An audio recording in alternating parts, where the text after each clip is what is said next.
আসসালামু আলাইকুম। আজকে আমরা বাংলাদেশের নদ নদী সম্পর্কে জানব।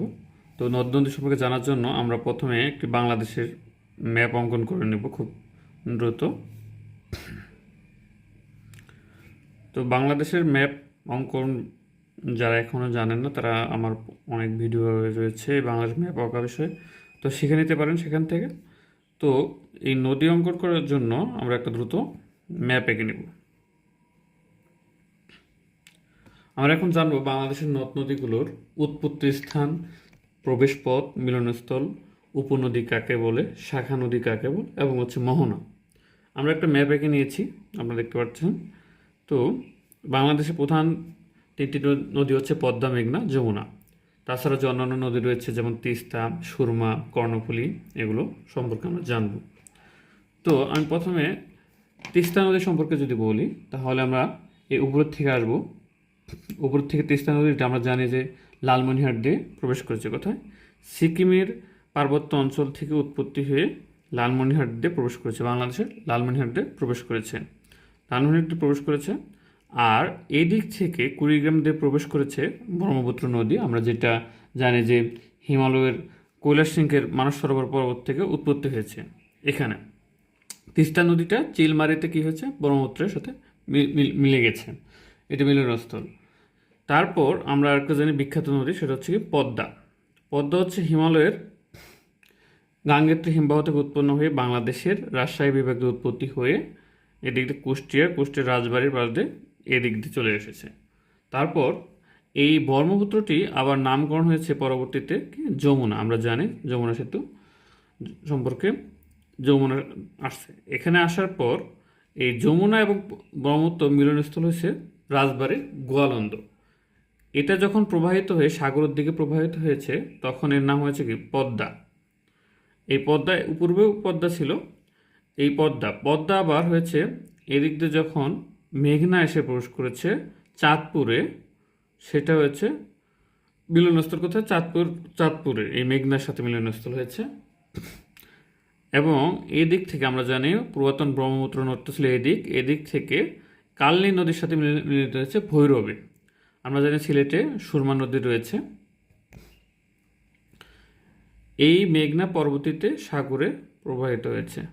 এই সাগরের সাথে নদীর যে মিলনস্থল সেটা বলা হয় মোহনা। তো আমরা যদি এখন চিহ্নিত করি, আরেকটি নদী রয়েছে বিখ্যাত, সেটা হচ্ছে কি কর্ণফুলী। কর্ণফুলী নদীর উৎপত্তি স্থল হচ্ছে মিজোরামের লুসাই পাহাড়। এই জায়গায় লুসাই পাহাড়, মিজোরাম লুসাই। প্রথমে আমরা এখন নদীগুলো চিহ্নিত করে নিলাম। এখন আমরা দেখব যে কোথায় কার অবস্থান আরও সুস্পষ্টভাবে। এই কুড়িগ্রাম দিয়ে প্রবেশ করেছে, এখানে কুড়িগ্রাম আমরা একটা আছি, ধরলা নদী রয়েছে। এই জায়গায় বলছিলাম সুরমা নদী, কুশিয়ারা নদী রয়েছে, এখানে কালনী নদী। তো এদিকে কপোতাক, বিখ্যাত কপোতাক নদী এইভাবে রয়েছে। তো আমরা এখন যদি লিখে করি তাহলে এটা কি হচ্ছে, তিস্তা। এটা হচ্ছে তিস্তা, এটা হচ্ছে ব্রহ্মপুত্র, তারপর হচ্ছে এটা হচ্ছে পদ্মা, তারপর হচ্ছে মেঘনা, হচ্ছে কর্ণফুলী,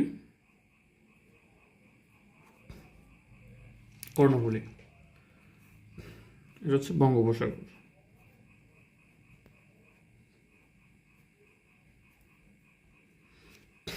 তাহলে আমরা বললাম উৎপত্তিস্থল কোথায়, একটা হচ্ছে ব্রহ্মপুত্র, হচ্ছে হিমালয়ের মানস সরোবর থেকে, হিমালয়ের মানস সরোবর।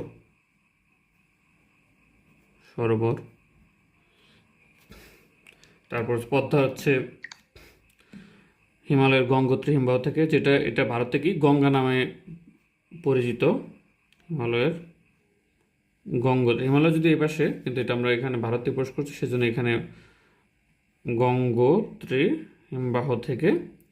তারপরে হচ্ছে তিস্তা হচ্ছে সিকিমের পার্বত্য অঞ্চল। তিস্তা এটা কি সিকিমের পার্বত্য অঞ্চল। আর কর্ণফুলী হচ্ছে উৎপত্তিটি এই পাশ থেকে, এটা হচ্ছে মিজোরামের লুসাই পাহাড়। মিজোরামের লুসাই পাহাড়।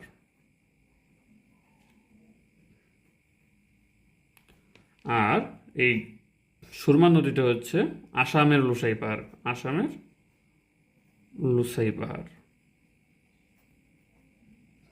পাহাড়। বাংলাদেশের দীর্ঘতম দুটি সেতু, একটা হচ্ছে পদ্মা, একটা হচ্ছে যমুনা।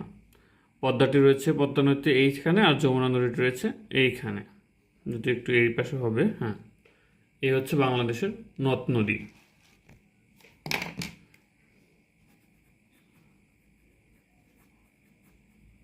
বাংলাদেশের নদ নদী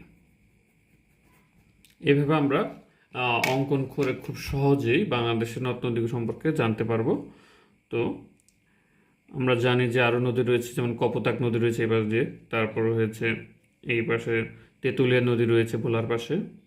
আরও অনেক ছোটোখাটো অনেক নদী রয়েছে, যেমন পার্বত্য অঞ্চলে সাঙ্গু রয়েছে, মাতামুহুরী, নাফ, অনেক প্রভৃতি নদী রয়েছে। যদি আমরা এভাবে